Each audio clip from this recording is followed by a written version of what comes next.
Apparently, the Democrats have very selective memories when it comes to the supposed weaponization of the Department of Justice, because just a few short months ago, the Joe Biden administration, or at least the people in charge of it, were actively persecuting their political opponents. And even though we have people like pencil neck Adam Schiff out here complaining about what's going on right now, we're not going to let the Democrats forget what they were actually doing. And neither is Eric Schmitt over in the Senate. But before we get to these clips, don't forget to like, comment, and subscribe on this video so we can get the algorithms. Here we go. 1,000 former federal prosecutors have sounded the alarm about the unprecedented degree to which the powers of DOJ are being abused to go after the president's enemies. I approach this hearing with a heavy heart.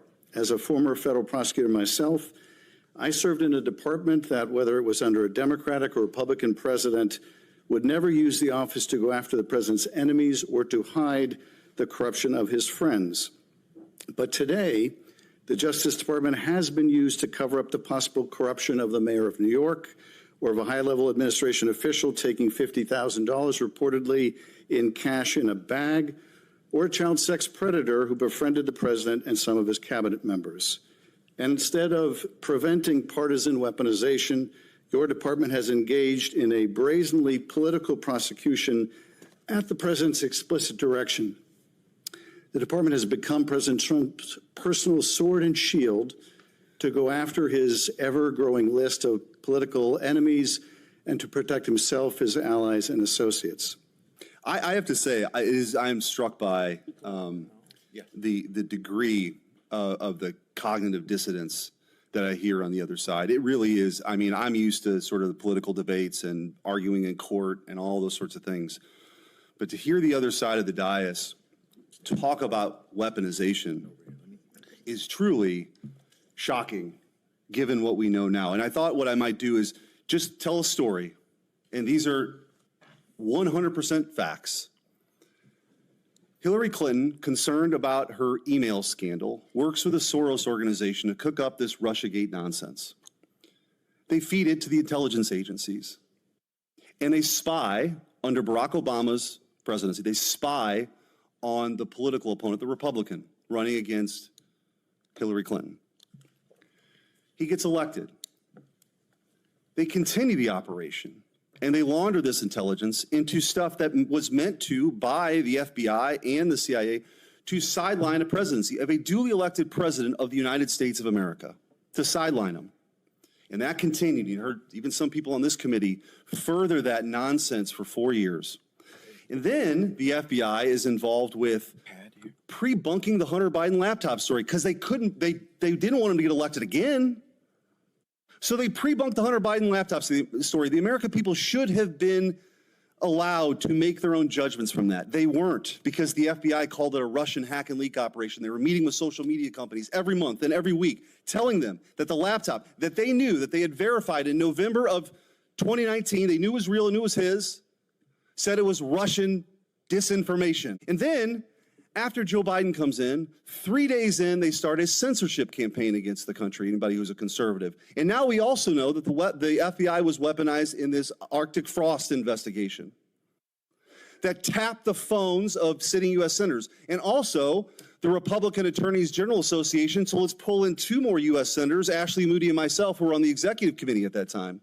Charlie Kirk, political organizations they didn't agree with. This is not in the Soviet Union in the 1980s. This is in the United States of America in the last few years. And then, when they thought President Trump was on the run and there's no way people would elect him, and then he announces he's running for president, 3 days later, Jack Smith's appointed to get Trump. Fani Willis brings charges against President Trump, and the assistant prosecutor meets with the White House counsel's office. Why would that happen? Then you have Alvin Bragg bring his charges. The number 3 person at DOJ goes to work for him to get Trump. All in the United States of America. This continued. And Senator Hawley asked the question, wrote it down, what is happening in this country? And I hope that MSNBC is still broadcasting this, because I'm sure their viewership hasn't heard this story that's gone on for 10 years. The truth is, they never forgave President Trump for coming down the escalator at all. They didn't like him. They didn't like the disruption. And they've spent the better part of a decade not just going after him, but demonizing half the country as fascists and Nazis and threats to democracy. And they have fueled this division in their inability to accept the fact that half of the country isn't deplorables, as Hillary Clinton called her, bitter clingers, as Barack Obama called them, or trash, as Joe Biden called them. That they rose up and they sat in their own jury box and they saw all this stuff play out over a decade and they rejected it. And now you have come in to clean that up, and you are doing a great job in doing that. And let me make this clear. There is a big difference between what happened under the Biden regime and the weaponization and then holding those people accountable. That is not weaponization. If that doesn't happen, this will happen all over again. So your job, as you talked about in your confirmation hearing, is so important that this never happens again. And holding people accountable who are part of this conspiracy is absolutely your job. And I'm also taking, you don't have to comment on this, your unwillingness to answer questions that have come up.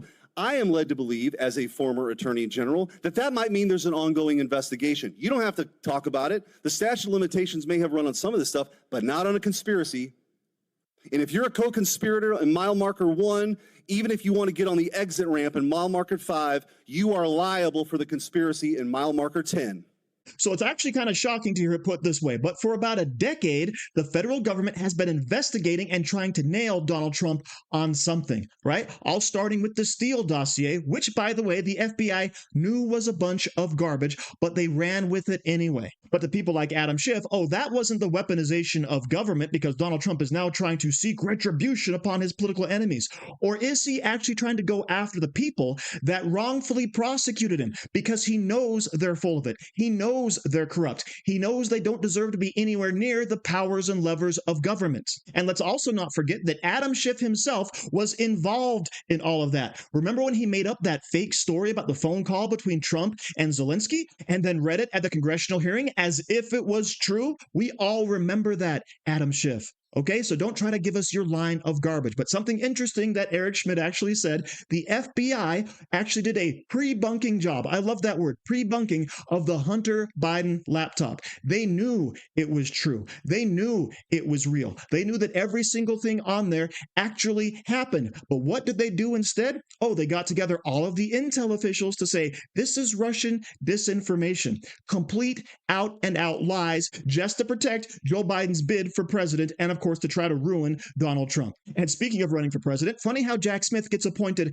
after Donald Trump announces all of a sudden that he's going to run again. Not to mention Fani Willis, not to mention Alvin Bragg, not to mention Letitia James. All these charges start popping up after Donald Trump says, guess what? I'm throwing my hat back in the ring. And yet somehow we're all supposed to believe that this was not an organized effort to go after Donald Trump. Yeah, it's a bunch of garbage. But it wasn't just Donald Trump. They weaponized the Department of Justice against the American people. All right, they actually went and applied to Facebook and got a backdoor where they could go in and flag accounts that were spreading supposed misinformation. In other words, the actual truth that the FBI, run under Joe Biden, didn't want people to know. And also don't forget, they labeled parents who were upset about the trans ideology stuff and Catholics as potential domestic terrorists. Does that sound like weaponization to you? Because it sure does to me. And also don't forget the January 6th protesters, the ones who were legitimately just walking around, who actually got arrested and were given years in prison. But none of that apparently matters to Adam Schiff either. And these are some of the inconvenient truths the Democrats are going to have to face if they're going to try to make any type of argument that Donald Trump is right now weaponizing the Department of Justice. So thank you very much for watching. Don't forget to like, share, comment, subscribe, and say hi to your mom for me. Do you like t-shirts? Of course you do. And now you can support the channel by buying an Angry Teacher t-shirt designed by me, Angry Teacher. So if you like America, if you like freedom, if you like liberty, then go ahead and click the link in the description where all designs, of course, are 100% mother approved. So enjoy yourself and find something you like today.